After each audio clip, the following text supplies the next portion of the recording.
Bladesmiths, it's that time of the year when a chill in the air turns into a chill that runs down your spine. It's our Halloween-themed competition, gentlemen. How many of you guys have a knife graveyard? All right, we have a similar tradition here in the Forge. All those blades that don't make the cut, we've repurposed into our very own Iron Maiden. Check it out.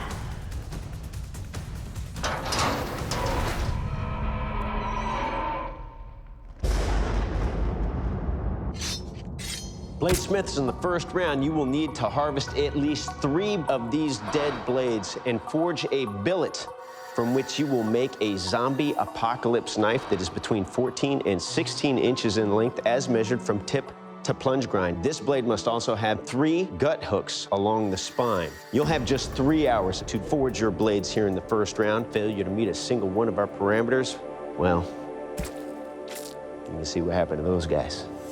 Good luck, Bladesmiths. Your 3 hour starts now. These are all blades of broken dreams. There are built-in problems in these blades that these smiths are going to have to identify and work around. I'm not going to discriminate too much as to what blades I'm choosing. I want 3 blades that have a lot of meat on them. It can't get any scarier. Not knowing the steel type, I decided to do a spark test. When you do a spark test, you want to look for bright, short sparks. Looks like fireworks. It all spark tested well. I think my chances are pretty good. I'm using a sand my technique. I basically took 2 pieces from 2 different blades and sandwiched onto another blade, try to get a good forge weld out of it. I cut a handful of blades off just so I could have a variety to pick from. I'm looking for something that is a solid steel, that don't have scale, and they look like they are one piece of steel. Go with a canister Damascus. It's the safest way because we don't know what kind of steel is in there. I figure I'll have the best chance with canister with a powdered high-carbon steel. I know for a fact I'll have a hard edge on my blade. Right now I've got 3 blades, what I think is the hardest and it's also the thickest blade. That's in the center, and I've got 2 billets on either side, and I'm just going to sandwich them all together. I'm anticipating I'm gonna run into a problem somewhere with these. So the quicker I can get those forge welds starting, the sooner I can address those problems as they come up. Trevor cooked his white out before he put his can together, so you notice that can's not peeling off real easy. I get the general shape of my blade, I got the tip in, I got the curvature. So what I'm making is a big recurve knife meant for slicing and chopping. What do we expect out of a zombie killer? I like something with a wide blade on it, and then you can just chop away. Yeah. You know, think about zombies, these are slow. Chop the arm, chop the leg, you come back for the head later on. Alex does have a pretty nasty-looking zombie-killing blade out there. I use a angle grinder, and I get the initial hooks cut in. How did you relieve some of that stress? Clean it up. Clean it Make up. it smoother. Get it almost polished. Okay. And then use a Dremel to round the edges off, square notches in a blade. It's just asking for more trouble. The can is sticking on all 4 sides at the bottom, and it's just looking horrible. Right now I'm getting really scared that I may not be able to finish. Come on, Trevor. In my mind, I'm thinking if I cut this loose hanging bit off, I can grind the rest off. So I start grinding. I just gotta grind as deep as I can without ruining the billet. And I finally get everything sorted out, and I still have a huge billet I gotta get back in the forge now. The plan is just to make a long chopper with a thick spine. It should chop through a zombie fine.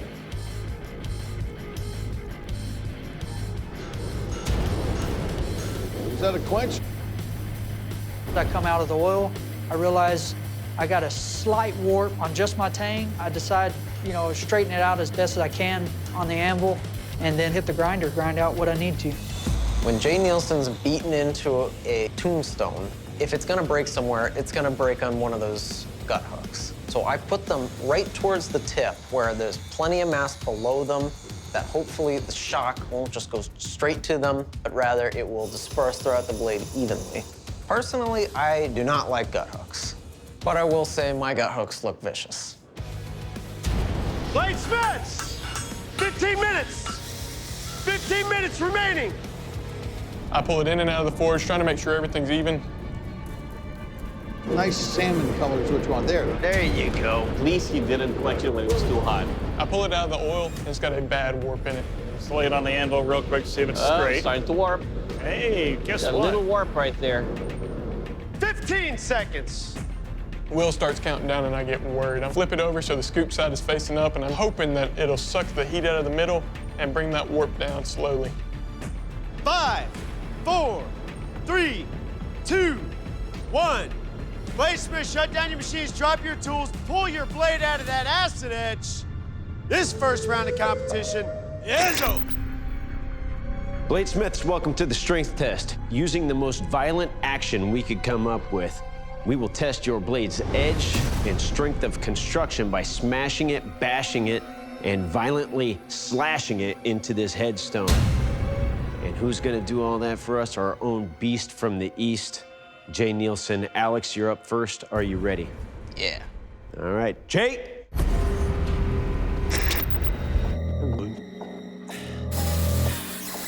You sure that's Jay? Jay's wearing a hockey mask, an apron, and he's carrying a big old machete that's covered in blood. I feel like I'm in the middle of a graveyard in the wrong place at the wrong time.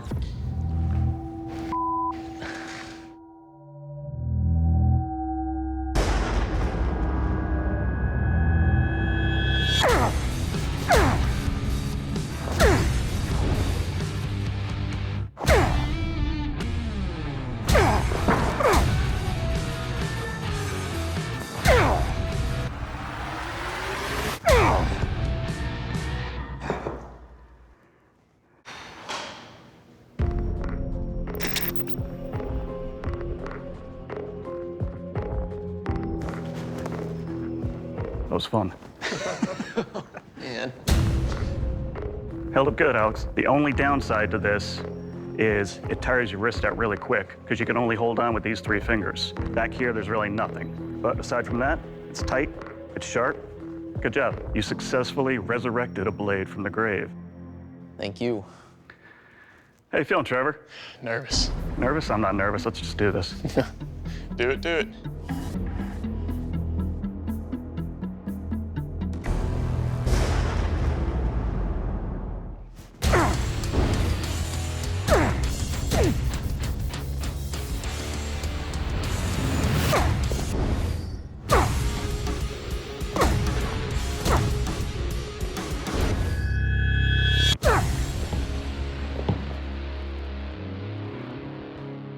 Good job.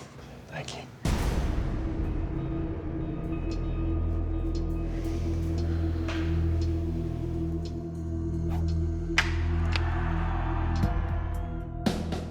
Trevor, there's a few issues. You do have some slight edge damage right here, you can see in the light, and your blade took a bit of a bend. It's noticeably off to the right. Big thing, though, is this handle. This pommel and guard, if I didn't have a glove on, it would tear my hand apart. The corners are all sharp, but you survived. Good job. Thank you. Jeff, how you feeling? Scared. Scared? I'm such a nice guy, though.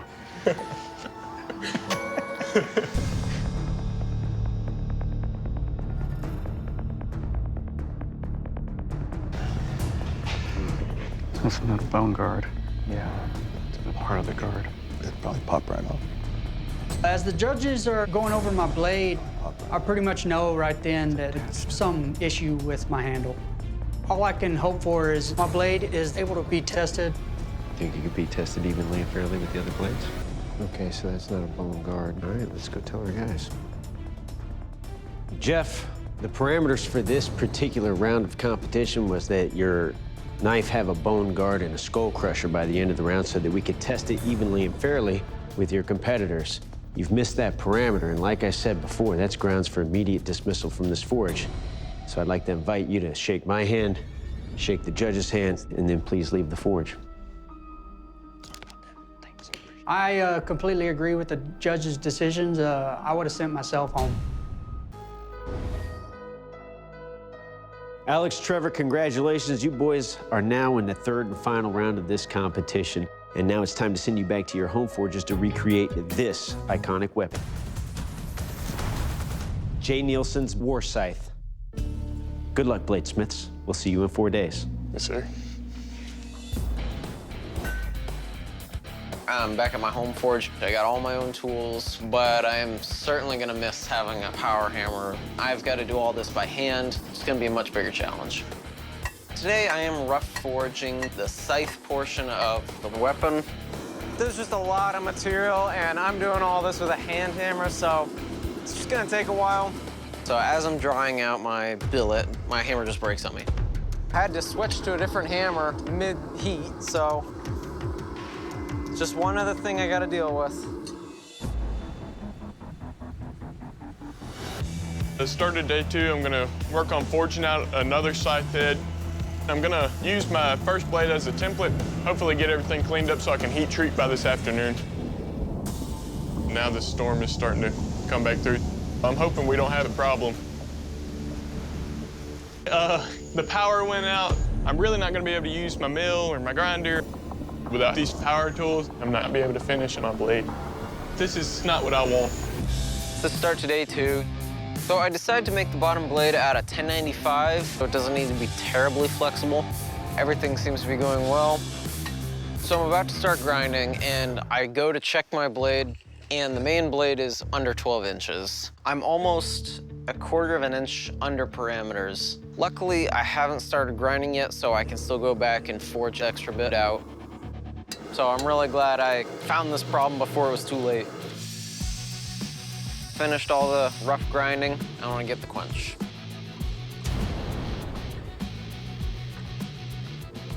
Heat treat went well. I'm really glad day 2 is done. I feel like I got a lot accomplished, so I'm definitely feeling a lot better today.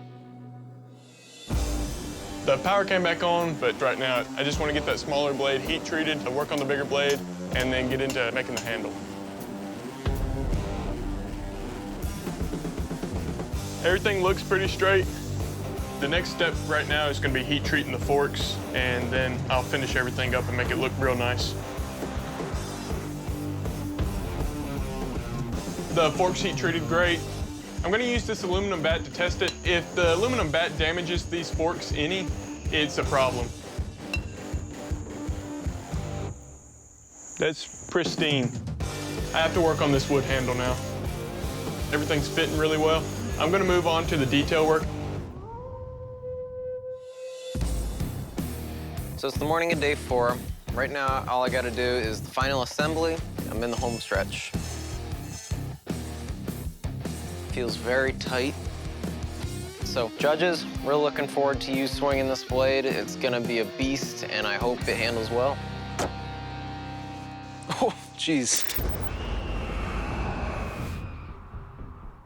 Trevor, Alex, welcome back to the forge. You boys have had 4 days at your home forges to work on your war scythes. Your blades will now be subjected to 3 tests. There will be a strength test, a sharpness test, but up first, our very own dealer of death, the doer of deadly deeds, the kill test master, Doug Markida. Yeah, he just looks like a murderer. I am really nervous.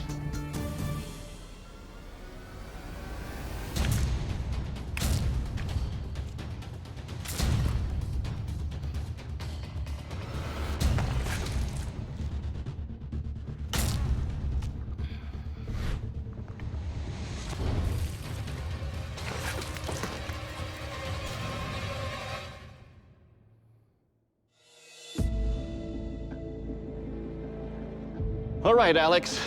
The balance is light, allowing it to be a very fast weapon that you can use middle hand, long-handed, or for close quarters. Your weapon will kill. All right, Trevor, trick or treat. Treat? Indeed, it will be a treat.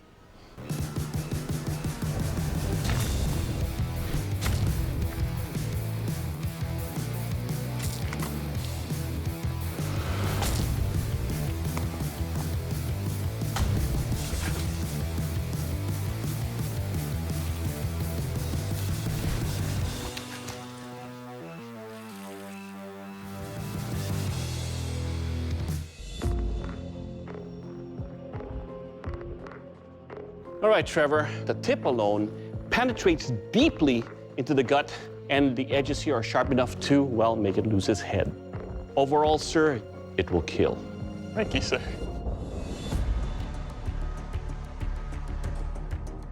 All right, Smiths, welcome to the Strength Test, the dreaded coffin challenge.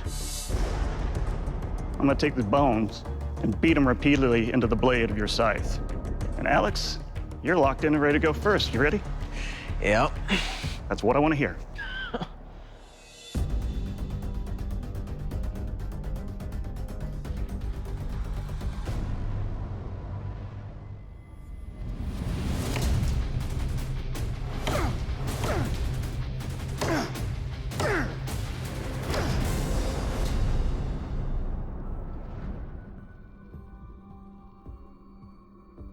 Alex, you survived. Good job.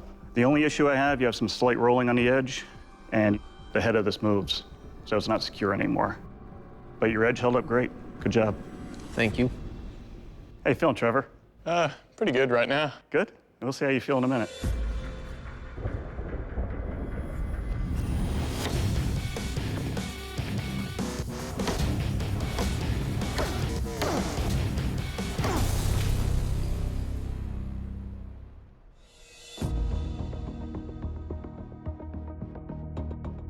Nice job, Trevor. Held up well. Your edge is still good, nice and sharp. Everything's still tight. Good job. Thank you.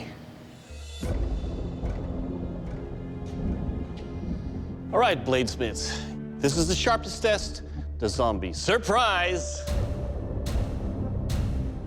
To test the edge of your weapon, I'm going to take your scythe and cut through this rope, thereby releasing a surprise. All right. Alex, you're up first. Ready? Certainly.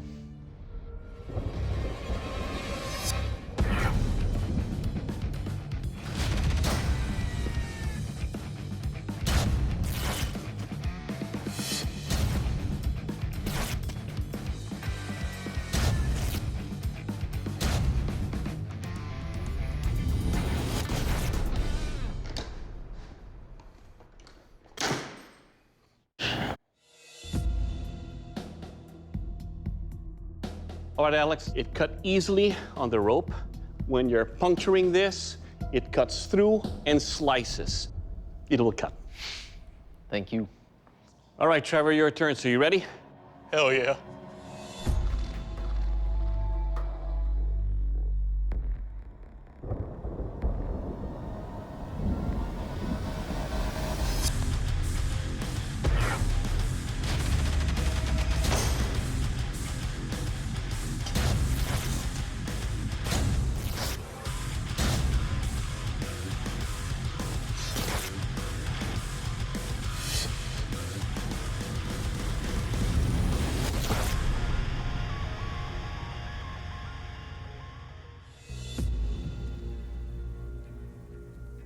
All right, Trevor, the edge that you have here lends itself to cut the rope much easier. When you're puncturing, it starts to cut all the way through. Overall, sir, it will cut. Thank you. All right, Bladesmiths, you guys have done fantastic work, but only one of you can be the Forged in Fire champion, and that champion is Trevor. Congratulations, you are the new Forged in Fire champion. Alex, unfortunately, your blade took some damage in our strength test. Did great work, my friend, but at this time, I have to ask you to please exit the forge. So ultimately, it came down to the construction. Unfortunately, mine just came a little bit loose, and that was enough. One of my main goals was that I wanted to go the whole way. I certainly did that. I'm very proud of myself. I think I definitely made a blade that can intimidate anyone. Well, Trevor, the judges all agree you made a damn near perfect war scythe, which has earned you the title of Forged in Fire champion and a check for $10,000. Good job, brother. Come on forward and shake our hands. I won! Woo! I think the biggest thing I learned was to keep on trying. If something doesn't go your way, don't get upset about it, just keep moving forward. This was a perfect Halloween experience. I feel like I just went trick-or-treating and I got a pillowcase full of candy.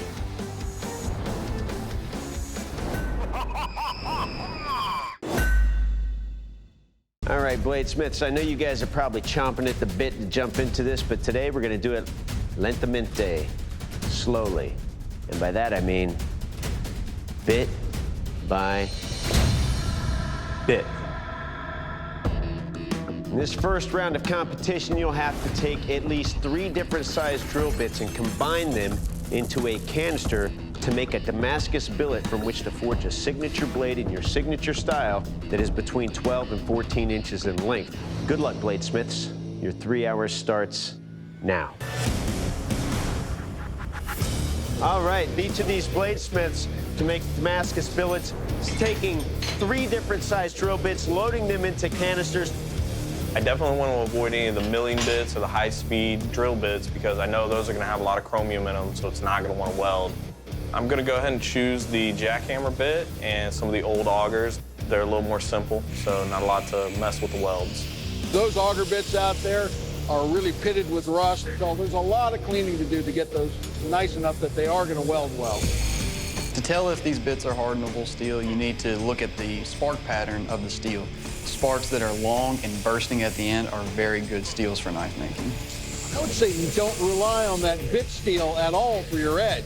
Get that 1095 powder, mark your can so you know where that 1095 is sitting, and just do decorative stuff on the spine of your blade with the bits. I've never made knives out of bits like this before, so looking at these, I know I have a challenge in front of me. I know some of these bits are going to be mild steel, so I need to put a layer of 1095 down on the bottom, put my bits in the middle, and then cover that with another layer of high carbon steel, then get the cap on.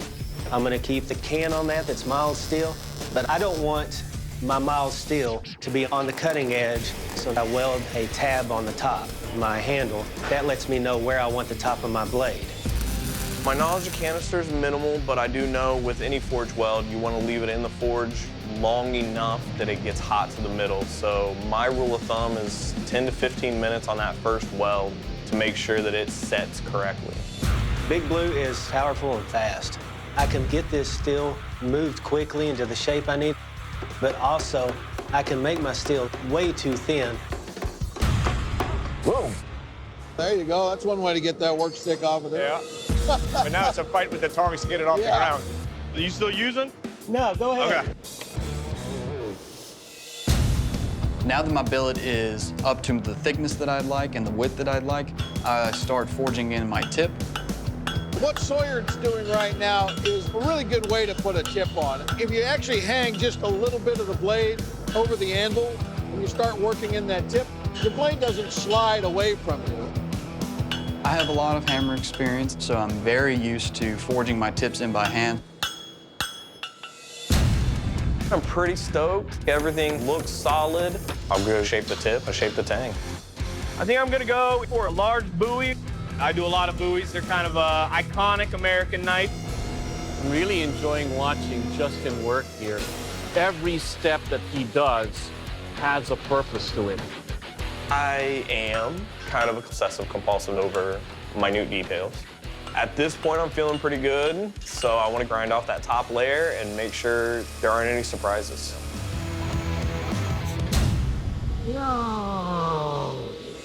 I look down and there's a D-lam running through the blade, one running down to the tang. I'm scared to death at this point. If I don't get this fixed, this will be something that will send me home. Now he's grinding through all the mild steel that was hiding those flaws, and he's coming up big on problems. Yeah. Lots of beads of weld back there, so there's some kind of crackage going on. The only thing I can do is weld this together and hope that I got that filled.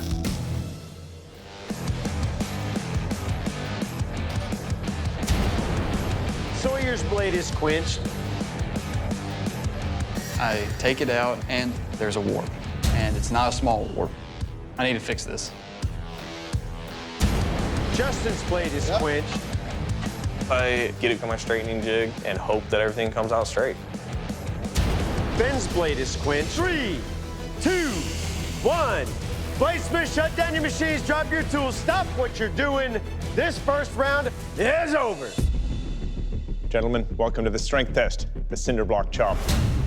To test the strength and durability of your edges as well as the overall construction of your knives, I'm going to be bashing them mercilessly into these cinder blocks. Remember, this test is all about what those cinder blocks do to your knives. I don't really care what your knives do to the cinder blocks. Justin, you're up first. You ready for this? Let's do it. I would never in a million years try and smash a cinder block with a knife. Is the thing gonna fall apart? Is it gonna crack? Is it gonna chip? We'll see how it goes.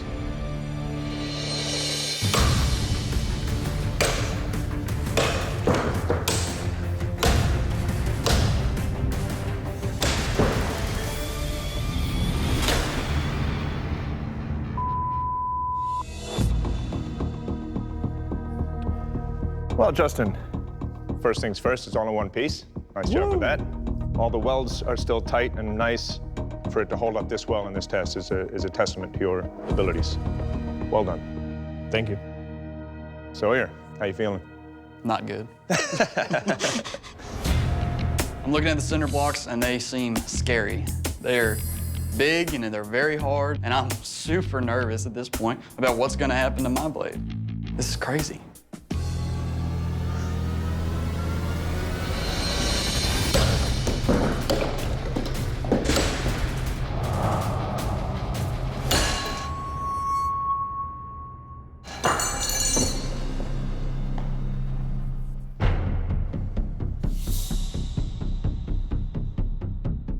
Sawyer, well, put this aside for just a second. Let's talk about the rest of your knife. The weight on this was really good. You did a nice job reducing all of that mass. The handle is comfortable, but the big issue, of course, is the break. There is a weld here that runs up here and through, and if you look at the end here, there's a dark spot. That weld was incomplete. It didn't show up as a crack externally, we didn't see it, but it was there, and it was just ready to go. Yes, sir. Sawyer, your blade has suffered a catastrophic failure during our strength test on the 4th strike, but that doesn't mean that you're out of this competition just yet. Because, Ben, your blade has to survive 4 strikes in order for you to move forward in this competition. Ben? This is a crazy test. I'm a nervous wreck. I know I gotta make it. 4 hits on mine. The D-Lam is definitely scaring me.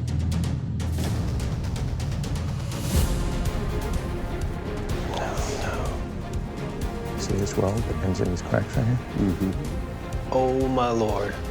Ben's pointing out the D-Lam. Well, how do you feel about the integrity of the blade? I mean, do you want to test it? I am praying that he can still test my blade. Well, Ben, there's a little issue with your blade here. It seems to be a delamination that runs perpendicular to the blade. Usually a crack in this position would be an extreme stress riser, causing a fracture almost definitely. It doesn't, however, go to the other side of the edge. So I've confirmed with my colleagues, and I feel safe enough to give it a try. Just tap it in. Just tap it in. Yeah, tap it in. No. It's gonna break the first hit. I don't know, man. No, it will. Oh.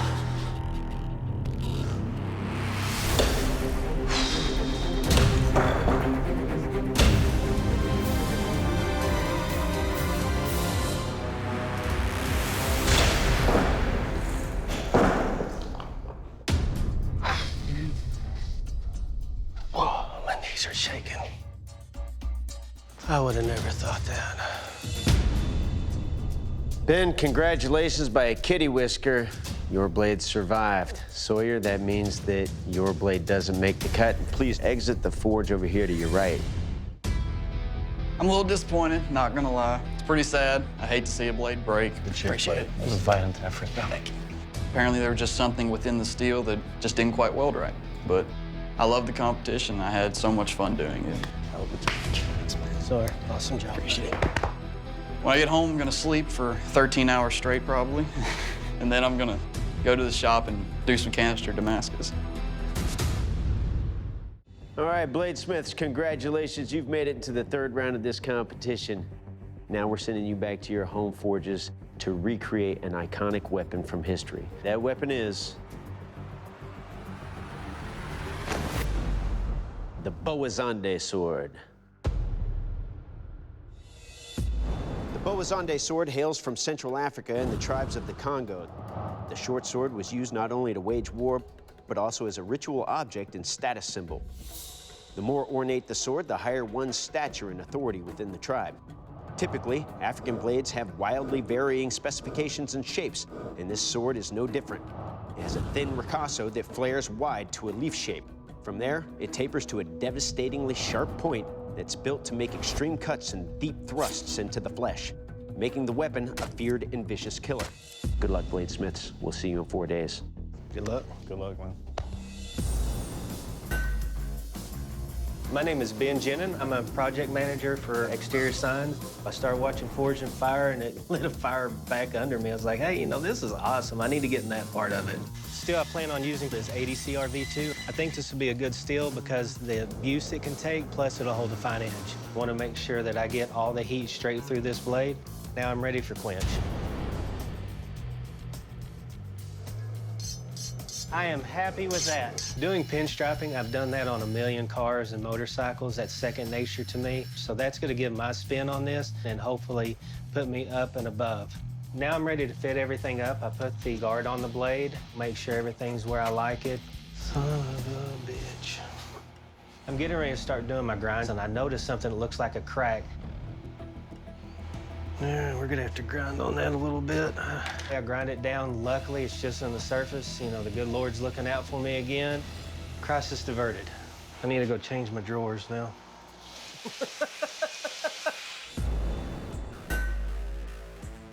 My name's Justin Chenault. I've been making blades for 14 years now. I just got my Journeyman Smith stamp. It's a rating in the American Bladesmith Society. It means you have reached a certain level of quality in your work. Given the ceremonial aesthetic aspect of the Boa-Zande, I'm gonna lean more towards doing something flashy, so I'm gonna go with Damascus. I cut in a ladder pattern with a grinder and got it ready to start shaping the blade. After I get the tip kind of where I want it, I can start working down the blade, pulling that width out. Everything looks awesome. It's nice and straight. We're gonna let it cool off here, and I'm gonna work on my handle and fittings. I decided to go ahead and do a ladder pattern on the guard plate and pommel plate because I figure it'll be kind of complementary to the sword blade. I'm making the handle out of rosewood, which is native to Africa, so it would be relatively historically accurate. Let's go see if it'll cut anything.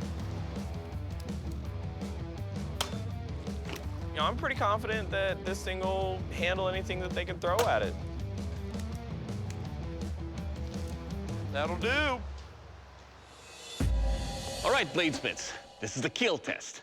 Your Boa-Zande short swords look deadly, but can they kill? To find that out, I will take your weapons and do some killing slashes and blows on this pig carcass. Ben, you're up first. You ready for this? Oh, yeah.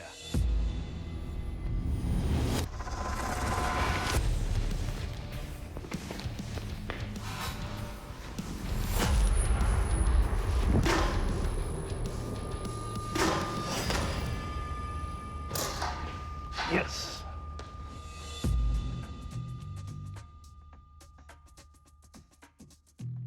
All right, Ben, let's talk about your weapon here. First up, the design you have here with a very aggressive point lends itself to thrust all the way through the pig carcass 3 times. Now your edge. Razor sharp. But what I find interesting with your weapon here is there's a forward weight, so it lends itself to be a good chopper rather than just a thruster. Overall, sir, your weapon, it'll kill. Thank you. All right, Justin, your turn. Are you ready? Let's get it done.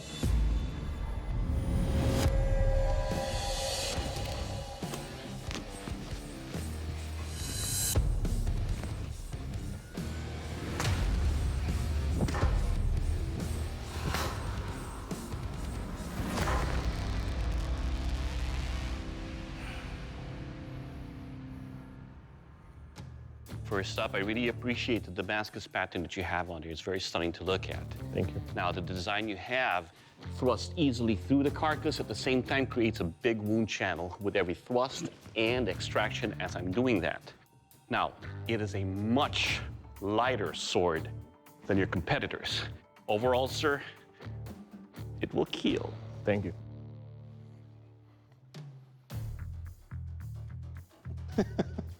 All right, gentlemen, test the strength and overall construction of your blade. I'll be chopping and stabbing into our shields over here. Ben, you're up first. Are you ready for this? Oh, yeah. Okay, great.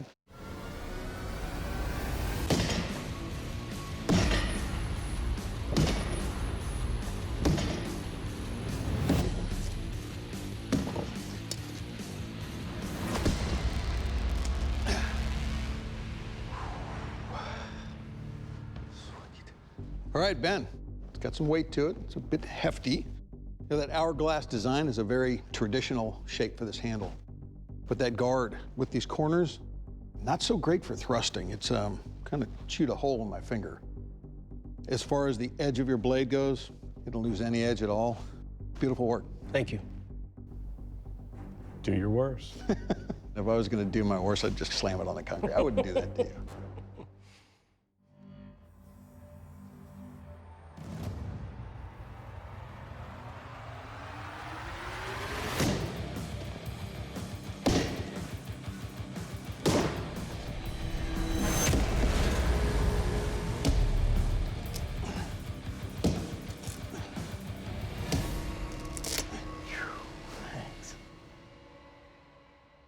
All right, Justin. Tip's 100%. That's great. Handle is very comfortable. As far as the construction goes, I think it's beautiful. I think your design and shape is excellent. Good job. Awesome. Doug? All right, Bladesmiths, this is the sharpness test, the African tapestry slice. Now, to find out how sharp your edges are, I'm gonna take your weapon and slash across these tapestries. Now, unlike the strength test, this is all about what the edge of your blade does to these tapestries. Ben, you're up first. You ready for this? Yes, sir.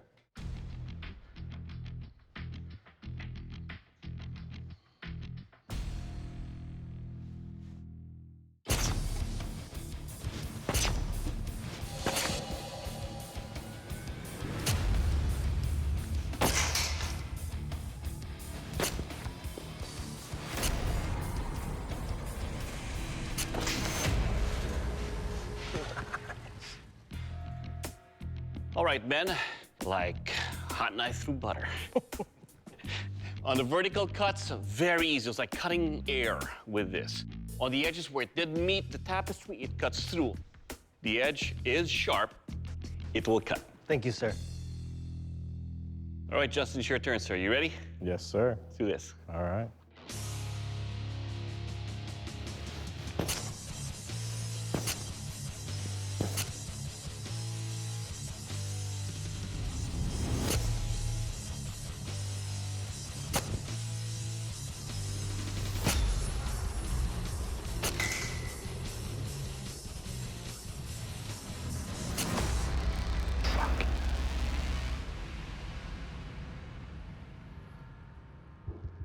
All right, Justin, let's talk about your blade. The fact it's a little bit lighter makes it easier to control when you're cutting. I'm not worried about the forward weight that pulls me into that. Vertical cuts, easy, all the way through. Diagonal cuts, it was easy to cut. And of course, as you can see in the horizontal cut, a nice clean line where it cuts all the way through. Your edge, sir, it will cut. Thank you. Ben, Justin, the judges' deliberation is complete. They've made their final decision. Both of those Boa-Zande swords exemplify the standard by which all other Forged in Fire champions should be measured. You've both done excellent work. Thank you. However, there can only be one Forged in Fire champion. That champion is Justin. Congratulations, you are the Forged in Fire champion. Ben, unfortunately, your blade by the most narrow of margins did not make the cut, and Ben Abbott's gonna tell you why. Ben, this was an extremely tight race. Both of you brought in really beautiful weapons that performed very well. But at the end of the day, your guard bit Dave's finger. And there was a difference in weight that made your sword harder to swing. And that's why we're sending you home. Ben, please surrender your blade. You know, getting this far in the competition, I just wanted to prove to myself and others, you know, without a doubt, I have what it takes. That is a damn fine weapon. Thank you. Thank you. Thank you. I came to win it. I fell a little short, but hey, I'm not going to let that stop me. Well, Justin, it looks like you brought your A++ game because you are the Forged in Fire champion, and that's a title that comes with a check for $10,000. Good job, my friend. Thank you. Please present your weapon to the judges. I went into this not knowing who was gonna win, but I pulled ahead. Woo! It was hard, grueling, but it was a lot of fun at the end of the day. A little bittersweet, honestly. He's a great guy, we've become great friends, but, you know, it's a competition, man. Somebody's gotta win.